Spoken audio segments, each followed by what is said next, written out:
నమస్తే, welcome to Aadya TV. నేను మీ స్వర్ణ. ప్రస్తుతం మనతో పాటు ఉన్నారు సినీ క్రిటిక్ విజ్ఞాన్ గారు. హలో విజ్ఞాన్ గారు. సిసిఎల్ మ్యాచ్ జరిగింది కేరళలో, రైట్? ఆఫ్ కోర్స్ మన వాళ్ళు విజయం సాధించారు. కాకపోతే ఎప్పుడు సిసిఎల్ నడిచినా అక్కడ తారక రత్న గారు సెంటర్ ఆఫ్ అట్రాక్షన్గా ఉండేవారు. ఆయన ఆల్రౌండర్గా కూడా ఉండేవారు. ఒక ఇంత బాధాకరమైన అంశమే అక్కడ మ్యాచ్ జరుగుతుంటుంటే ఈయన నిర్జీవంగా పడి ఉండడం, రైట్? సిసిఎల్ కూడా చాలామందికి తెలీదు. ఇప్పుడు అదేంటో అదొక విచిత్రం. దాంట్లో సినిమాల్లో ఎక్కువ కెరీర్ లేని వాళ్ళందరూ ఆ సిసిఎల్లో బాగా సక్సెస్ అయిన వాళ్ళు ఉన్నారు మన దాంట్లో. ఈ రకంగా చూస్తే మన తరుణ్ సినిమాలు అసలు కనబడ్డా, కానీ తరుణ్కి చిన్నప్పటి నుంచి కూడా క్రికెటర్ అవ్వాలని ఒక కోరిక ఉండేది. మంచి క్రికెటర్ తను. అండ్ నెక్స్ట్ అలాగే ఈ అబ్బాయి కూడా మన ఏజెంట్ అఖిల్, తనకు కూడా తను ఆల్రౌండరు. అసలు ఇక రెచ్చిపోతాడు, మామూలుగా ఉండదు. ఇంకా వెంకటేష్ గారికి అయితే క్రికెట్ ఎంత ఇష్టం మనకు తెలిసిందే. వరల్డ్ కప్ మ్యాచ్లు చూడడానికి కూడా వాళ్ళు వెళ్తూ ఉంటారు. ఇప్పుడు ఇంతమంది గురించి ఎంత మాట్లాడుకున్నామో, వీళ్ళకంటే ఏమాత్రం తక్కువ కాదు, ఇంకొంచెం ఎక్కువే అని చెప్పుకోవాలి తారక రత్న గారు. ఆయనకు కూడా ఈ సినిమా కెరీర్లో కొంచెం అట్లట్లా ఉన్నా కూడా వీళ్ళందరితో కలిసిపోయి క్రికెట్లో అదేంటో మరి వాళ్ళ కుటుంబంలో ఎక్కడి నుంచి వచ్చిందో క్రికెట్ ఈయనకు బాగా వచ్చింది. కానీ కొన్ని డిఫరెంట్ ఇప్పుడు జూనియర్ ఎన్టీఆర్ గారి కంటే క్లాసికల్ డ్యాన్స్ ఇవన్నీ వచ్చాయి అంటే వాళ్ళ అమ్మ నాన్న నుంచి అదంతా నేర్చుకున్నారు. ఆ పౌరాణిక అంటే ఆ కల్చర్, అది ఆ బ్లడ్ ఎక్కడికి పోదు ఇంకా. కానీ ఈ తారక రత్నకి డిఫరెంట్గా స్పోర్ట్స్లో మంచి ప్రావీణ్యం. అంటే ఎంత మంచి హీరోగా బాగా అవుతాడేమో, మంచి ఇది అవుతాడేమో అన్న టైంలో ఎట్ ఏ టైం 9 సినిమాలు ఓపెన్ చేసుకొని ఒక రికార్డ్ సాధించి మంచి స్టేజ్లో నిలబెట్టాలనుకున్నారు ఈ అబ్బాయిని.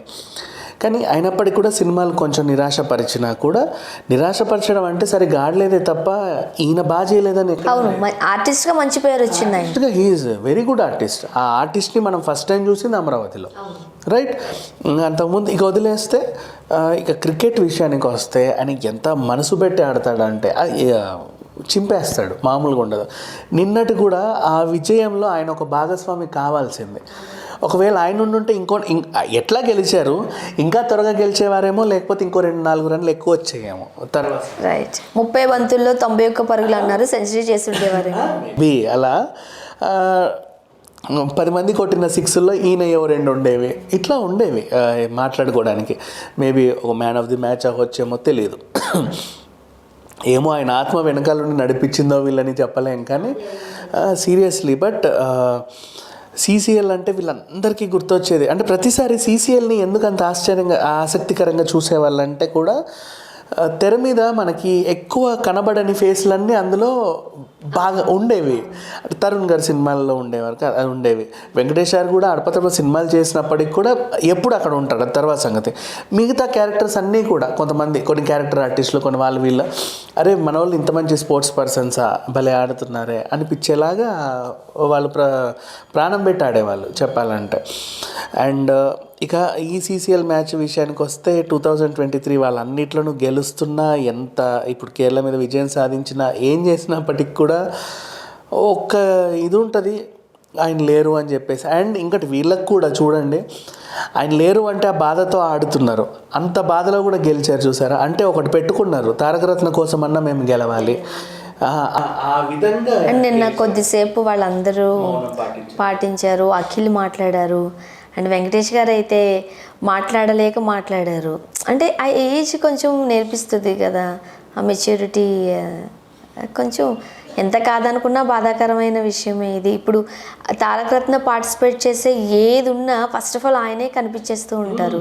ఆ విధంగా ఆ యూనిఫామ్ కూడా సేమ్, ఆ డ్రెస్లు వేసుకుని, ఇంతకుముందు తారక రత్న అలాంటి డ్రెస్లోనే ఉండేవాడు. సరే ఏదేమైనప్పుడు అంటే చూడండి,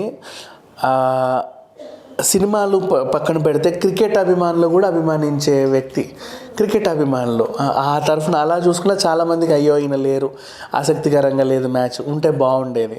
సర్లే అంటే వాళ్ళు ఎలా ప్రిపేర్ అవుతారు అంటే, ఎలాగూ 11 మెంబర్స్ అంటే ఒక 16 మందిని ఎక్స్ట్రా తీసుకెళ్తారు కదా, మేబీ ఎక్స్ట్రా ప్లేయర్గా అక్కడెక్కడ ఉన్నాడేమో అనే భావనలోనే చూసుంటారే తప్పితే ఆయన లేరు అనే ఫీలింగ్ అయితే ఆడే వాళ్ళకు కూడా రాదు. అంటే మన మధ్య లేరంటే ఎక్స్ట్రా ప్లేయర్గా వస్తాడేమోలే, ఈ ఆటలో ఆయన భాగం లేదంతే. కానీ మనతో ఉన్నాడనే ఫీల్లోనే ఉంటారు. కానీ జరిగిపోయింది ఏదో ఇలాగా. అంటే చూడండి, అటు ఈయన గురించి బాధపడేవాళ్ళు. ఇప్పుడు కుటుంబంలోనూ తీసుకున్నా కూడా తండ్రికి దూరంగా ఉన్నాడు కొన్ని రోజులు, ఆ విధంగా చూసుకున్నా ఇప్పుడు వాళ్ళకి బాధే. అయ్యో నా ఇట్లాంటి ఉన్న ఈ 4 రోజుల్లో ఆయన ప్రాణం 40 ఏళ్ళు కూడా పూర్తవ్వాల, ఇందులో మా నుంచి ఇన్ని సంవత్సరాలు దూరంగా ఉండాల్సి వచ్చింది, ఎందుకున్నాడు ఇంత తక్కువ కాలంలో, ఆ సమయాన్ని కూడా మేము ఆయనతో గడపలేదు. ఆయన బర్త్డే రేపు ఎల్లుండాలో ఒకటి. నెక్స్ట్ ఇప్పుడు ఈ స్పోర్ట్స్ వైజ్గా చూసుకున్నా కూడా వీళ్ళందరికీ ఎప్పుడు ఒక ఆటకి వెళ్తున్నాము అంటే ఆయన ఉండేవారు, ఈసారి ఆయన లేరు, వాళ్ళకి ఒక బాధే. నెక్స్ట్ రాజకీయాల్లో ఎప్పుడు ఏదన్నా ప్రచారాలు దాంట్లో ఉంటే ముందుండి నడిపించే నాయకుడిలా కొన్ని ఉండేవాళ్ళు, అక్కడ వెలతియే. అంటే ఈయన లేని లోటు ఎన్ని రకాలుగా ఉందంటే ఇప్పుడు సినిమాల విషయానికి వస్తే కనీసం క్యారెక్టర్ ఆర్టిస్టులు వేసినప్పటికి కూడా అందరికీ మంచి డార్లింగ్ లాగా ఉండేవాడు, వాళ్ళకి కూడా ఈయన లోటే. సో ఇలా అంటే ఒక దగ్గరగా ఇప్పుడు ఒక నటుడు చనిపోయాడు అంటే ఇండస్ట్రీ పరంగా బాధపడతారు. ఆయన బహుముఖ ప్రజ్ఞాశాలి అని చెప్పుకోవాలి, అటు స్పోర్ట్స్లోనూ, అటు రాజకీయంలోనూ, ఇటు సినిమాల్లోనూ, నటన పరంగా అన్నిట్లోనూ, అండ్ అటు ఫ్యామిలీ పరంగా. ఇప్పుడు ఒక హీరో అనుకోండి, హీరోయిన్ పక్కన పువ్వు పట్టుకుని వెళ్ళడము, 4 డ్యాన్సులు వేయడము, 4 లవ్కి సంబంధించో చిన్న బాధకు సంబంధించో చేయడము రైట్, నార్మల్గా చేయగలుగుతారేమో. బట్ ఒక విలన్గా తనను తాను ఆవిష్కరించుకోవడం, ఆ విలనిజం అనేది మాత్రం చాలా కష్టపడితేనే వస్తుంది. బట్ అమరావతిలో చేసిన క్యారెక్టర్లు ఎవ్వరు ఎక్స్పెక్ట్ చేయలేదు తారక రత్నలో ఇంత మంచి నటుడు దాగున్నాడు అని. అది ఇంకెవరన్నా కూడా అంత బాగా చేసి ఉండకపోయి ఉండేవారు. ఆ సినిమాలో కూర్చున్న వాళ్ళకు కూడా ఇంటర్వెల్ బ్యాంక్కి సడన్ సర్ప్రైజ్ అసలు. ఆ తర్వాత మాస్క్ పెట్టి ఆ ఎక్స్ప్రెషన్స్ రవిబాబు కూడా ఎక్స్పెక్ట్ చేసి ఉండకపోయి ఉండేవారు. అస్సలు చేస్తారు, ఆయనకు తెలియకుండా ఏదో ఈయన పెట్టుకున్నారు కానీ అసలు ఊహించి ఉండడు.